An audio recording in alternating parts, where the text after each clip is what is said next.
सच्चिदानंद घन भगवान सर्वेश्वर कृपा सिंधु दया सिंधु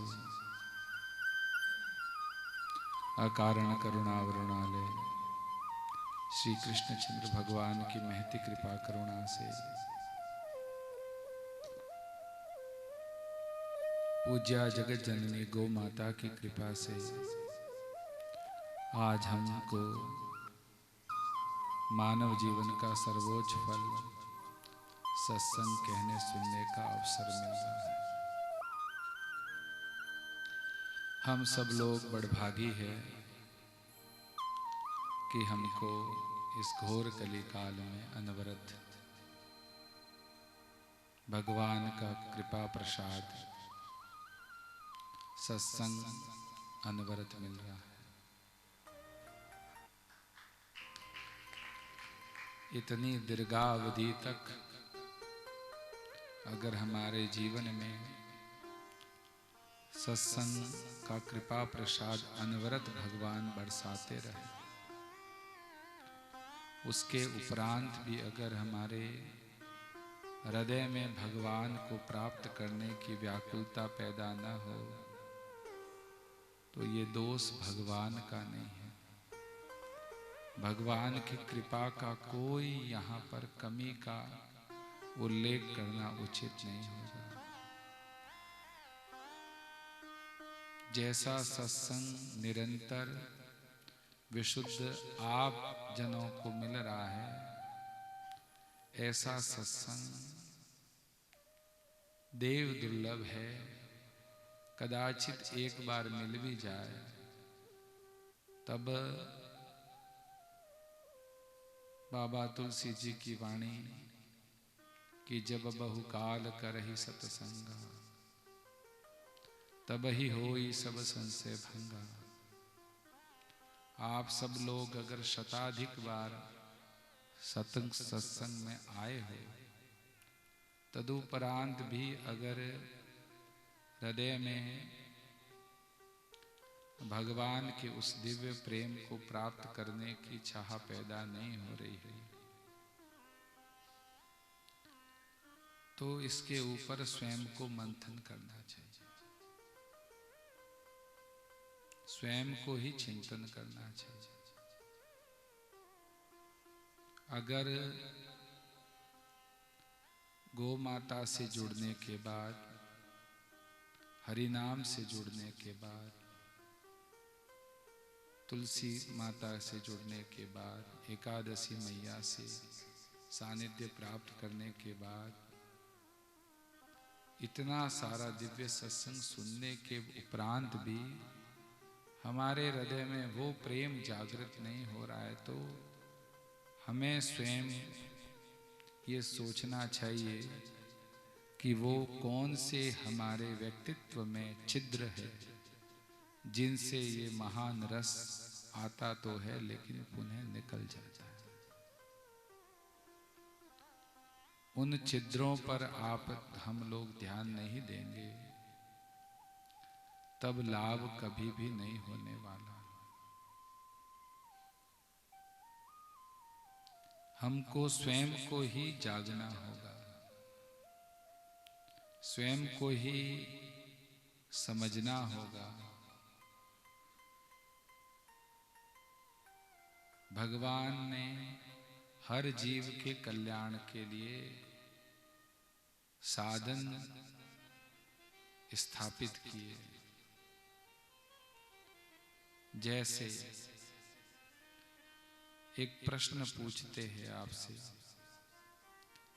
एक व्यक्ति भरे बाजार में दुकान में काम करता है और वो भी सुबह 6 बजे से रात को 10 बजे तक, ऐसा प्रारब्ध बस उसके है। उसको एकांत नहीं मिल रहा, उसको एकादशी के सत्संग में जाने को नहीं मिल रहा, उसे श्री धाम वृंदावन जाने को नहीं मिल रहा, उसे मानस जी का पाठ करने को नहीं मिल रहा, तो क्या उस जीव का कल्याण नहीं हो सकता? एक प्रश्न है। वो इतना थका हुआ है कि वो ब्रह्म मुहूर्त में भी नहीं उठ पाता। रात को 10 बजे इतना थक जाता है कि वो सुबह 7 बजे से पहले उठ ही नहीं सकता। तो क्या ऐसे व्यक्ति को भगवत प्राप्ति नहीं हो सकती? एक गंभीर प्रश्न है। उसको ऐसे ही भगवत प्राप्ति हो सकती है जैसे एक ब्रजवासी और हिमालय में रहने वाले किसी साधक। भगवान साधन के अधीन नहीं है। कोई ये सोच लेवे कि मैं ये करता हूं इसलिए मुझे भगवत प्राप्ति हो जाएगी, तो ये आपका अनुभव कुछ और कहता हो। ये हम नहीं कह सकते कि आप हमारे अनुभव से, हमारे शास्त्र अध्ययन से, संत कृपा से, गुरु कृपा से, भगवत कृपा के प्रसाद से आप सहमत हो। सबका अपना मत हो सकता है, हम आपको कोई शिक्षा नहीं दे रहे। लेकिन अगर हम भगवान की कृपा प्रसाद के आधार पर ये कहे तो सुबह 6 बजे सब्जी मंडी पर जोर जोर से बोलने वाले सब्जी मंडी से लगाकर ट्रक के खलासी को भी भगवत प्राप्ति हो सकती है। इसके लिए कोई अहंकार पालने की जरूरत नहीं है कि आसन से बैठकर इतना जप करूंगा, इतनी यात्राएं करूंगा, इतने मानस जी के पाठ करूंगा तभी भगवत प्राप्ति होगी। ऐसा है नहीं। क्यों नहीं है? क्योंकि भगवान कर्म के अधीन नहीं है, क्रिया के अधीन नहीं है। तो आप क्रिया कर लो, नाम जप की, मानस पाठ की क्रिया कर लो, तो 1 करोड़ पाठ कर लो तो भी कोई आवश्यक नहीं कि आपको एक छोटी सी भी अनुभूति हो जाए। तो भगवान किसके अधीन है? उस बाजार में रहने वाले व्यक्ति को भगवान कैसे प्राप्त हो सकते और होते हैं? कैसा भी घोर कर्म हो, उग्र कर्म हो और दिखने में सर्वथा वह संसार के नैतिक नियमों के विपरीत प्रतीत होता हो, ऐसा कहना थोड़ा व्यासपीठ से उचित नहीं लगता, लेकिन संकेत कर देते हैं। आपकी दृष्टि में वो हेय कर्म हो, उस सीट पर बैठकर भी एक महापुरुष हो सकता है। कहां तक कहे, उसकी आंखों के सामने श्यामा श्याम प्रकट होकर नित्य उसे दर्शन दे सकते हैं। कैसे, किस प्रकार उसको समझे? एक तरफ वो बात कर रहे और दूसरी तरफ ये भी कह रहे हैं कि आप इस प्रकार के सत्संग में भी लगातार आ जाओ 1000 साल तक, तो भी आपकी गति राई के दाने के बराबर न हो। गले में भले आपकी कंठी हो, वो सारी बातें हो जो आप 10, 12, 13, 14, 15 बातें करते हो कि ये हो तो हो जाए, तब भी कोई आवश्यक नहीं कि तुम्हें भगवत प्राप्ति हो। यद्यपि ये विषय सुनने के लिए कुछ स्थिति चाहिए, फिर भी आज अत्यंत गंभीर विषय पर ठाकुर जी की कृपा से कह रहे हैं। जिसको भी अपना बल है, जो अपने मन, अपनी बुद्धि, अपने शरीर, अपने घर, अपने परिवार को जब तक अपना समझता रहेगा, जब तक उसको लगता है कि मैं करता हूं, मैं साधन कर रहा हूं, मैं ऐसे कर लूंगा, मुझे सुख चाहिए, मुझे ये प्राप्त करना है, अब मेरा ये नया लक्ष्य है, ये अब मुझे नया टारगेट सेट करना है। इस प्रकार के जिसकी स्थिति है उनको कभी कुछ भी प्राप्त नहीं होगा। जब पूर्ण हृदय में एक बात स्थापित हो जाए, वो जो बाजार में बैठा हुआ व्यक्ति है उसके हृदय में एक ही बात हो, मैं यहां बैठा हूं तो मेरे कृष्ण भगवान की चाह से बैठा हूं, मुझे भगवान ही उठाकर रोज सुबह यहां लाते हैं, मेरे भगवान की इच्छा है कि मैं रोज सब्जी मंडी जाऊं, मेरे भगवान ही मुझे बोलने की शक्ति दे रहे हैं और मुझे कुछ भी प्राप्त नहीं करना है। मुझे मेरा कोई लक्ष्य नहीं, मेरी कोई इच्छा नहीं है, मेरी ये भी इच्छा नहीं है कि मुझे भगवत प्राप्ति हो। मैं तो मेरी इस चाह के लिए आश्रय चाहिए, लेकिन मेरी चाह भी अपनी नहीं है, मेरी चाह पर भी मेरा नियंत्रण नहीं है। उनकी इच्छा होगी तो मेरे भाव प्रकट करेंगे, लेकिन मैं कृष्ण भगवान का हूं, बस मैं उनका हूं, उनके भरोसे हूं, मेरी अपनी कोई योजना नहीं है, मुझे कोई हासिल नहीं करना है, मुझे एकांत भी नहीं चाहिए। अगर उनको अच्छा लगेगा तो मुझे एकांत में लेके जाएंगे, मेरी अपनी कोई इच्छा नहीं है मानस पाठ करने की, उनकी हृदय में इच्छा होगी तो वो पाठ करवाएंगे।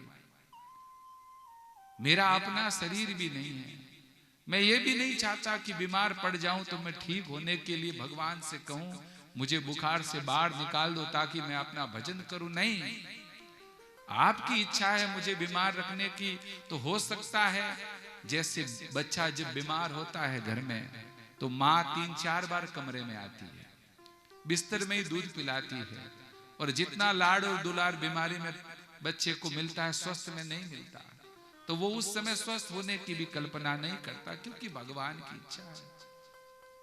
रात को 10 बजे तक भी वो प्रसन्न रहता है, भगवान देखो मेरे जैसे लाडले बेटे को यहाँ लगा रखा, बाकी सबको घर पे भेज दिया, और जब सोता है तो कोई सुबह की कोई कामना नहीं है, लेकिन वो एक बात कहता है, मैं कृष्ण भगवान का हूं, वो मेरे है, मैं उनका हूं, वो मेरे है, मैं उनका हूं, और मैं कुछ नहीं जानता। मेरे बच्चों के विवाह की चिंता मुझे नहीं है, घर की दाल रोटी की चिंता नहीं है। अगर उनकी इच्छा होगी कि मुझे आज रोटी मिल जाए तो अपने आप मेरे दुकान के मालिक मुझे थोड़ा जल्दी छोड़ देंगे या दुकान खुली मिल जाएगी, उनकी इच्छा होगी, वो सब कुछ वो करेंगे। इस प्रकार सर्वथा अगर कोई भगवान के आश्रित होगा तो भले वो सब्जी मंडी में काम करता हो, वो श्यामा श्याम को पाले। और अगर कि मैं तो रोज मास पारायण करता हूं, फिर 64 माला करता हूं, लेकिन प्लानिंग खुद की है, अपनी इच्छा अनुसार जाना, अपनी इच्छा अनुसार नहीं जाना, अपनी इच्छाएं सभी कुछ करना, इस प्रकार अपने मन के संकल्प है, अपनी इच्छा है, बुद्धि का प्रयोग है। और जिसने कभी सोचा ही नहीं कि मेरे कन्हैया सर्व समर्थ है, उसको ये लगता है कि नहीं ये काम तो मुझे ही करना पड़ेगा, ये काम भगवान नहीं कर सकते, भगवान को बड़ा छोटा समझता है, भगवान के नहीं, भगवान क्या कर सकता है, मुझे दुख में थोड़ा संबल प्रदान कर सकता है, बाकी सब कुछ मुझे करना है, और अपनी ही छालों में फंसता रहता है। इस प्रकार भागवतिक चेष्टा बनती तो है, व्यर्थ नहीं जाती। आप लोग जितना कर रहे हो ये व्यर्थ नहीं जाएगा, लेकिन व्यर्थ न जाना और उसका पूर्ण परिणाम नहीं आना, इन दोनों में अंतर है। जैसे कोई जयपुर तैयारी करने गया किसी गवर्नमेंट सर्वेंट बनने के लिए, उसने बहुत सारी जीके की पुस्तक पढ़ी, ज्ञान पढ़ा, तो वो कोई नौकरी भी करेगा, प्राइवेट नौकरी करेगा भी, तो भी कोई न कोई उसका पढ़ा हुआ काम तो आएगा, लेकिन गवर्नमेंट सर्वेंट तो नहीं बनेगा। जिसकी प्राप्ति होनी थी वो नहीं होगी। फिर तो हमारा सब कुछ व्यर्थ चला गया। तो हम लोग सारा खेल अपने चित्त का है। आज हम एक ही विषय पर बोलने का प्रयास करेंगे कान्हा की कृपा से। अपने चित्त को बदलो। जो कुछ करना है वो अपने चित्त पर करो। सारा प्रयास साधक का मन और बुद्धि पर होता है। और चित्त का निर्माण किससे होता है उसको समझना होगा। चित्त का निर्माण होता है करुणा से। आप थोड़ी देर के लिए करुणित हो जाइए। अपने चित्त को कहो, हे चित्त, तू कभी क्रोध से भरता है, कभी लोभ से भरता है, आज तू करुणा से भर जा। आज गौ माता को तू जब बीमार गौ माताओं को घायल देखता है, उसका एक पांव कटा हुआ है, वो जमीन पर पड़ी हुई है, हे चित्त तू भी आज इस दर्द को समझ। हे चित्त तू भी आज रो ले। हे चित्त तू भी आज पिघल जा। अगर आप अपने चित्त को करुणा में बदलोगे, ऐसे आप नए नए अभ्यास करोगे अपने चित्त को बदलने में। कभी आपके मन में लोभ की वृत्ति जग जाए। मान लीजिए कोई लोभ आ गया। जैसे आप एक दुकानदार और किसी ने कह दिया ये मार्बल क्या भाव है, तो उसने आपने कहा 110। और 4 दिन तक लगातार 4 लोग ऐसे आए जो बार्गेनिंग करके 80 रुपए लेके गए और आपने हंसते हंसते दिया और उसमें आपको लाभ भी हुआ। और जैसे 110 तो अपने आप से कहो, हे चित्त आज लाभ छोड़ और उदारता पूर्वक बोल दे, तुम 80 रुपए लेके जाओ। तुम चित्त को कहो, आज तो लोभी मत बन, आज बुधवार है, एक दिन तो लोभ छोड़ दे। बस जिस क्षण तुम लोभ छोड़ोगे ना, उसी दिन तुम्हारे चित्त पर एक उदारता का नया प्लेटफॉर्म तैयार होगा। करुणा का एक प्लेटफॉर्म तैयार होगा।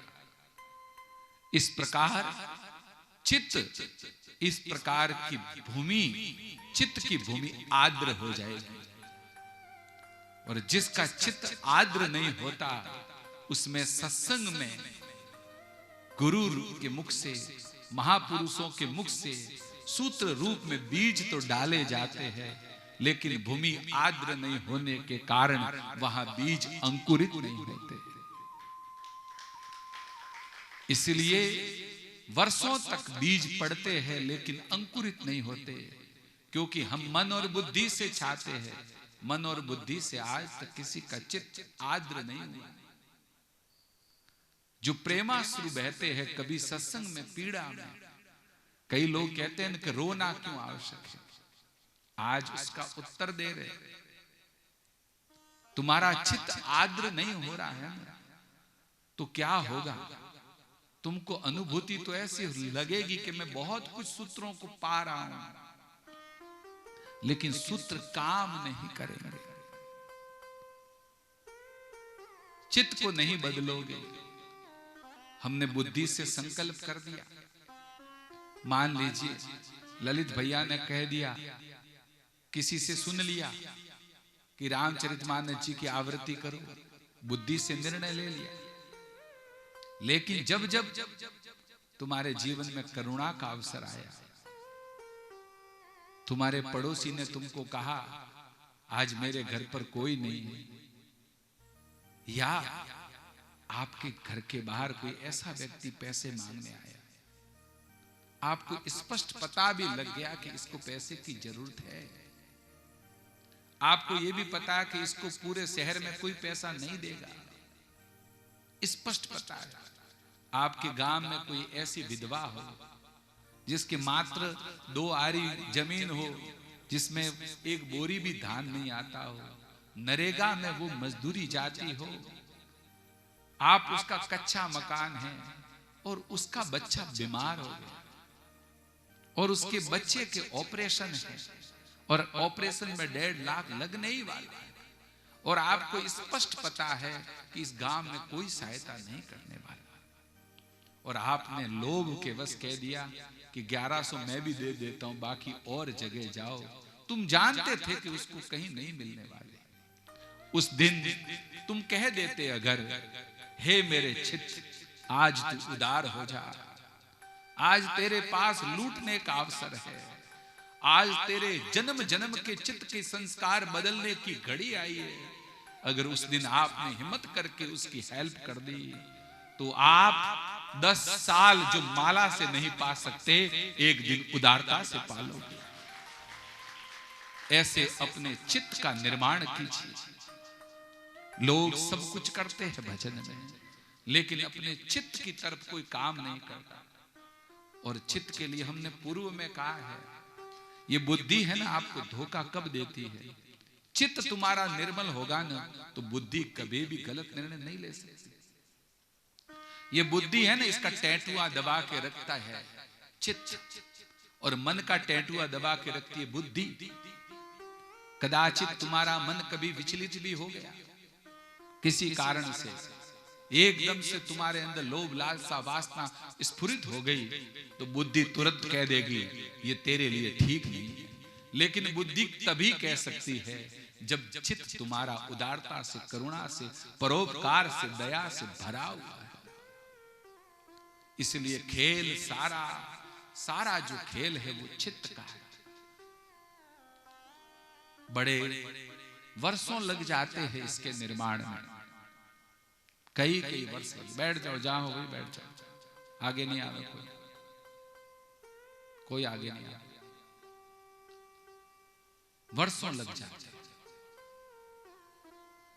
इसलिए आपसे विनती है हमारी, अपने चित्त का निर्माण सावधान होकर करिए, सावधान होकर। हम पुनः पुनः निवेदन करते हैं, हर व्यक्ति का अपना एक मार्ग हो सकता है भगवान तक पहुंचने का। इस संसार में अगर 8 अरब लोग हैं तो 8 अरब प्रकार से भगवत प्राप्ति की जा सकती है, लेकिन 8 अरब तरीके हो सकते हैं, लेकिन चित्त 8 अरब प्रकार से अलग नहीं हो सकते। आप 8 अरब तरीकों से चित्त को निर्मल बना सकते हो, लेकिन चित्त को निर्मल बनाए बिना किसी को भगवत प्राप्ति नहीं हुई और न हो सकती।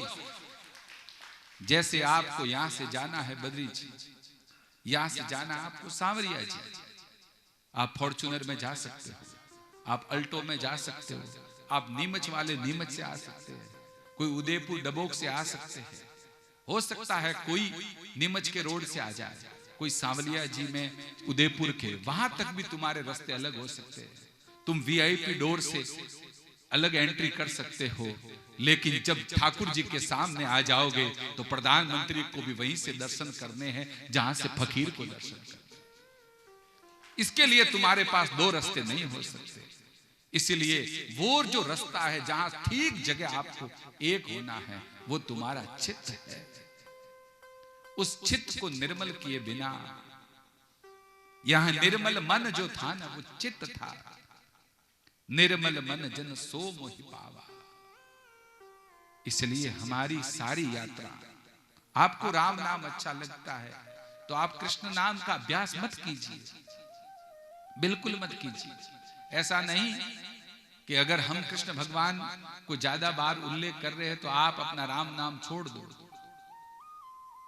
चमेली को गुलाब बनाने की कोशिश मत करो और गुलाब को चमेली मत बनाओ। जो है जैसा रहने दो, जैसा। लेकिन आप चाहे राम नाम लो, चाहे सीते नाम लो, चाहे राधा नाम लो, लेकिन तुमको लेना पड़ेगा।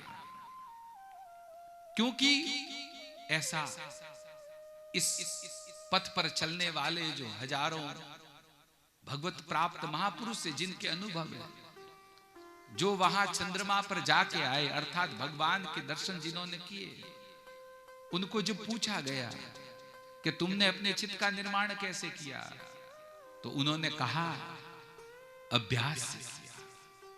क्या अभ्यास किया, तो कि एक नाम में कोई शक्ति है, उनका अनुभव कहता है। अनुभव होता है ना, हम एक घर में छोटा सा अनुभव होता है तो अपने पुत्र पर धौंस जमाते, अरे तू जिद मत करिए, मेरा अनुभव है। अगर टोल नाके पर मान लीजिए कि पैसे लगते हैं, आपका फास्ट ट्रैग भी नहीं है और आपके पास जेब में भी पैसे नहीं है, तो आपको तकलीफ हो सकती है, तो किसी ने वाहन चलाया होगा, वो नए आदमी को बता सकता है। तो हम लोग कभी कभी कहते हैं ना कि मुझे इनकी बात समझ में नहीं आती। ठीक है, आपके तरीके अलग हो सकते हैं। आप सीधे भी जोड़ सकते हो 2 और 2 4, और आप ये भी कर सकते हो 2 1 लकीर 2 लकीर, फिर बोलोगे 3 लकीर चौथी लकीर, फिर ऐसे बोल सकते हो 1 2 3 4, लेकिन 2 और 2 4 ही होगी। लकीर से भी गिनो तो भी 4 ही होगी। मूल को आप बदल नहीं सकते। भगवान एक है, भगवान भाव है, तो हमको चित्त को बदलने का सर्वश्रेष्ठ उपाय पर हम विचार करते हैं। सबसे पहला उपाय तो हमको ये करना पड़ेगा अपने मन से कि चित्त को खराब कौन करता है। चित्त को खराब करने के दुश्मन कौन है कैलाश? तो हम एक काम करें ना, जैसे हमारे घर में कोई ऐसी वस्तु होती है जिसके कारण हमको लगता है कि इस खिड़की को जब हम बंद कर देंगे तो हवा नहीं आएगी, ठंड नहीं लगेगी, तो हम अगर रात में सारी खिड़की खोल के रखें और फिर सोएंगे, तो ये तो हमारी सामान्य बुद्धि भी कहती है कि इनको बंद करेंगे तो हमारे एक पतली रजाई से भी छल जाएगा। और अगर आपने सब कुछ खोल दिया, आसमान भी खोल दिया, छत भी खोल दी, तो हो सकता है तुम 2 रजाइयों में भी मर जाओ। तो अपनी सामान्य बुद्धि का प्रयोग कीजिए कि हमको क्या ऐसे उपाय करें जिससे हमारी एक पतली सी चादर में हमारी सर्दी की रात निकल जाए। ऐसा कुछ अभ्यास करें तो हम सब लोग अपने चित्त को बार बार, और कब कहोगे कि अब आपका चित्त पूर्ण पवित्र हो गया, तो उसका एक छोटा सा टेस्टिंग है। तेल की धारा होती है ना, कभी एक गिलास में नीचे पात्र रखना और एक गिलास में सरसों का तेल लेना और उसकी धारा को देखना। एक बार उसकी धारा में कहीं भी गैप नहीं होता, वो टूटी हुई नहीं होती, लगातार होती है। ऐसी तेल धारा व्रत अगर आपको भगवान की याद बनी रहे तो समझ लेना अब आपका चित्त पूर्ण निर्मल हो चुका है। और जब तक ऐसा न हो तब तक कभी भी अपने सद्गुणों का अहंकार नहीं करना चाहिए। तब तक अपने भजन का, अपनी गो सेवा का, ऐसा नहीं कि अपने गो सेवा कर रहे और अपने गो सेवा का अहंकार कर लो। आपको हो सकता है पूरी माने जी याद हो जाए, हो सकता है आपका जप 8 करोड़ पहुंच गया, लेकिन तेल धारा व्रत आपको याद बनी रहे और सब में अपने प्रभु के दर्शन होने लग जाए। फिर संसार में आपको कोई गलत नहीं लगे। संसार में कोई गलत है ही नहीं, कोई भी गलत हो ही नहीं सकता। और अगर वो गलत है, सुनना, अगर संसार में कोई भी गलत है ना, तो समझ लेना इस संसार में 2 सत्ता है। इसका मतलब भगवान के अलावा किसी और एक सत्ता का अस्तित्व है। और अगर संसार में कभी भी आपने समझ लिया कि ये गलत और ये सही है, इसका मतलब कुछ गलत लोग भगवान के नियंत्रण से बाहर है।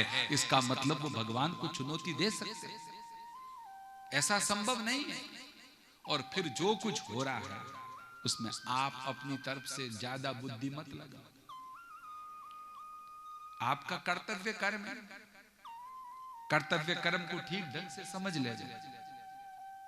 आप यहां से जा रहे हो भीलवाड़ा, आपको तो भिलवाड़ा जाना था शॉपिंग करने, लेकिन ठीक कपासन चौराहे पर एक बूढ़ा आदमी खड़ा था और आपकी गाड़ी में सीट थी। सुनना, सीट नहीं थी और कोई लिफ्ट मांग रहा है। आपका कोई कर्तव्य कर्म नहीं बनता, आपका कोई कर्तव्य कर्म नहीं है कि आप किसी एक व्यक्ति को अपनी गाड़ी में से नीचे उतार दो और फिर उसको बिठाओ। तो आपने व्यवस्था में अव्यवस्था उत्पन्न कर दी। आपके अंदर अच्छा बनने का एक अहंकार और वासना जग गई। तुमने एक व्यक्ति का दिल दुखाकर ज्यादा प्राप्त करने के तुम एक व्यापारी हो गए। तुमको जहां ज्यादा प्रॉफिट मिला उस प्रॉफिट की तरफ तुम कूद पड़े। तुमने सोचा कि इसको ले जाऊंगा तो 200 पुण्य मिलेगा, नहीं इसको ले जाने पर 400 मिलेगा। तुम एक व्यापारी हो, मारे जाओगे। नहीं उतारना है, उस समय विवेक का प्रयोग करना है। लेकिन कदाचित भगवान ने 5 में एक सीट थी, लेकिन उसके मैले कुचले कपड़ों से आपको घिन्न हो गई और आपने उसको नहीं बिठाया, तो आपने अकर्तव्य का पालन कर दिया, आपने असाधन कर लिया, आपने अपने चित्त को अपवित्र कर दिया। और वो कहता है मुझे गंगरार छोड़ो, तो गंगरार छोड़ने के बाद आपको उसकी 1 मिनट तक याद रहती है। कितनी? 1 मिनट तक याद रहती है कि आज अपन ने एक गरीब को लिफ्ट दे दी। तो समझ लेना 1 मिनट का जो आपको स्मृति रही वो तुम्हारा लोभ है, वो तुम्हारी वासना है। तो तुम उसको गंगरार तक लेके गए, वो निष्फल हो गया। उसको उतारने के साथ ही तुम उसी मस्ती में छा जाओ जैसे वो कपासन चौराहे में बैठने से पूर्व, जैसे पूर्व में उसको देखा नहीं था और तुम्हारे मस्तिष्क में उसकी कोई याद नहीं थी, ऐसे ही उतारने के बाद भी वो तुम्हारे दिमाग में नहीं होना चाहिए। इस प्रकार से पुण्य किया जाता है। जहां जाओ, गौशाला खोल दी तो खोल दी, उसकी क्यों स्मृति रहे? क्यों वहां के नंबर लेने, वहां का क्यों सोचना? हमारे सामने कोई 4 लोग आ गए, उन्होंने कह दिया कि हम गौशाला खोलना चाहते हैं। हमने तो किसी को कॉल नहीं किया नहीं, लेकिन वो आ गए। अगर वो आ गए, अब वो हम, अगर वो हमारे ऑफिस में आ गए, मान लीजिए हमने भगवान से कोई प्रार्थना नहीं की थी कि हे नाथ आज कोई 4 लोग आ जाए गौशाला खोलने के लिए, और अगर मान लीजिए वो आए और उन्होंने आपको कहा कि हम गौशाला खोलना चाहते हैं और आपका सामर्थ्य है, आप जा सकते हो, कोई विपरीत परिस्थिति नहीं है, किसी भी प्रकार की कोई अड़चन नहीं है, कोई बड़ा अहित हो जाए ऐसा नहीं है। लेकिन मान लीजिए 2 कथाएं हो, वो भी कहते हैं कि वहां पर 17 तारीख को करनी है, वो भी कह देते हैं कि 17 तारीख को करनी है कदाचित। अब आप ये पूछोगे भीड़ कहां ज्यादा आएगी? हो सकता है कि जहां भीड़ है वहां आप ये सोचो कि यहां अधिक गौ सेवा होगी, तो ये सात्विक निर्णय है। लेकिन ये हो सकता है कि ज्यादा लोग आएंगे तो मैं वहां पॉपुलर हो जाऊंगा, तो ये तामसिक निर्णय है। हो सकता है, ये हो सकता है कि तुम ज्यादा भीड़ वाले का चयन करो, लेकिन ये विवेक के अधीन है। उस समय आपको निर्णय लेते समय ये सोचना पड़ेगा कि ये परहित में किया जा रहा है या स्वहित में किया जा रहा है। ऐसा विवेक बिनु सत्संग विवेक न होई। हाँ, आज का सत्संग थोड़ा कठिन हो गया हो, लेकिन ऐसे चलते रहोगे। हाँ, एक बात उड़िया बाबा जी की याद आती है, बार बार निवेदन करते हैं, अपनी तरफ से कुछ भी साधन न करो, कोई चिंता नहीं, केवल पूर्ण समर्पण भाव से बिना बुद्धि लगाए आज्ञा में जिसके भी रहोगे, फिर आपके कल्याण का भार उसके ऊपर चला जाए। कई बार कहते हैं ना कि आप किसी से दीक्षा लेते हो और फिर आप गलत काम करते हो तो गुरुजी को उसका भुगतना पड़ता है। इसकी थोड़ी व्याख्या समझ लो। नहीं, ऐसे नहीं होता। ऐसा होता तो दीक्षा बंद हो जाती। अगर आप पूर्ण शरणागत हो तो फिर नियम लगते हैं, बाकी नियम नहीं लगते। अगर आपका कंप्लीट सरेंडर है तो नियम लगते हैं। तो हम सब लोग यहां पर जितने भी लोग इस यात्रा में चल रहे हैं उनसे हमारा निवेदन है, एकांत में बैठे। देखो मोती होता है ना, मोती उसमें माला, वो माला में अगर उसको पिरोना होता है तो मोती वही माला में पिरोया जाता है जिसके छेद होता है।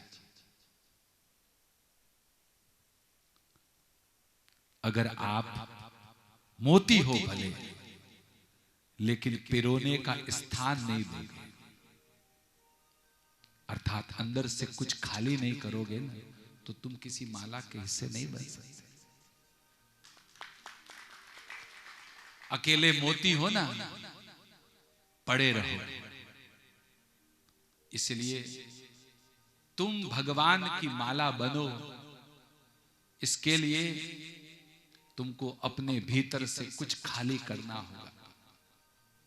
लेकिन छिद्र तो हो गया, लेकिन छिद्र को कौन, उस छिद्र को, छिद्र होगा तो लोग क्या कहेंगे, तुम्हारे अंदर छिद्र है। मोती थे तो अच्छे थे, अब तुम्हारे अंदर तो छिद्र हो गया, तो वो कहेगा, मोती बोल उठेगा, मेरे अंदर छिद्र तो है लेकिन अब इस छिद्र से गुरु के सूत्र पिरोए जाएंगे। तो जब गुरु के सूत्र पिरोए जाएंगे तब वो भगवान की माला बन जाएगी। इसलिए, और कदाचित इसको दूसरे रूप में भी समझे, तुम मोती हो और कोई मोती पूर्ण नहीं होता मनुष्य रूपी, तुम्हारे अंदर छिद्र है। तो हो सकता है छिद्र देखकर कोई मोती लेने जाएगा और इसके अंदर तो छिद्र है, नहीं खरीदेंगे। लेकिन तुम छिद्र होकर किसी सूत्रधार के हाथ में लग गए तो माला में पिरोने के बाद तुम बिक जाओगे, तुम्हारा मोल बढ़ जाएगा। इसलिए किसी भी रूप में आपको कहीं ना कहीं, आज हमने एक महावाक्य ठाकुर जी की कृपा से लिखा था। कई लोग कहते हैं उपासना, भैया मूर्ति बाद में बोलेगी, पहले किसी पहुंचे हुए व्यक्ति के पास आसन लगा लो, वही उपासना है। वहां उपासना हो जाएगी तब मूर्ति के पास उपासना होगी, वरना जीवन भर वहां बैठे रहोगे तो कभी मूर्ति बोलेगी। इसलिए उप मतलब समीप और आसन मतलब बैठना। जाओ और किसी बुद्ध पुरुष के पास बैठ जाओ, किसी फकीर के पास बैठ जाओ, वो फकीर तुमसे बोलेगा भी नहीं ना, तब भी उसको स्पर्श करके आने वाले अणु परमाणु तुमको जागृत कर देते। ये कोई जरूरी नहीं है कि बुद्ध पुरुष के पास तुम जाओ और तुम्हारे बीच में शब्दों का व्यापार हो, ये कोई जरूरी नहीं है। ये भी कोई जरूरी नहीं कि बुद्ध पुरुष बोले और तुम वो करो, कोई जरूरी नहीं। तुम अपनी तरफ से कोई विरोध न करो और तुम नित्य उसके पास बैठो तो एक दिन उसके जैसे हो जाओ। बस तुम एक ही लालसा रखो कि ये पहुंचे हुए हैं, तो कहीं ना कहीं विश्वास रखोगे तो वहां पहुंच जाओ। लेकिन ये विश्वास, श्रद्धा और विश्वास क्या है, सुनिएगा। प्रथम बार कान्हा की कृपा से निवेदन कर रहे हैं और आज इसको लिख लेना। चित्त रूपी महल को शुद्ध करने के लिए दो दरवाजे हैं। एक का नाम श्रद्धा, एक का नाम विश्वास है। जब तक ये दो दरवाजे नहीं होंगे आप उसके भीतर कोई काम नहीं कर सकते। आपको अगर चित्त पर काम करना है तो सबसे पहले आपके मन में श्रद्धा और विश्वास होना चाहिए।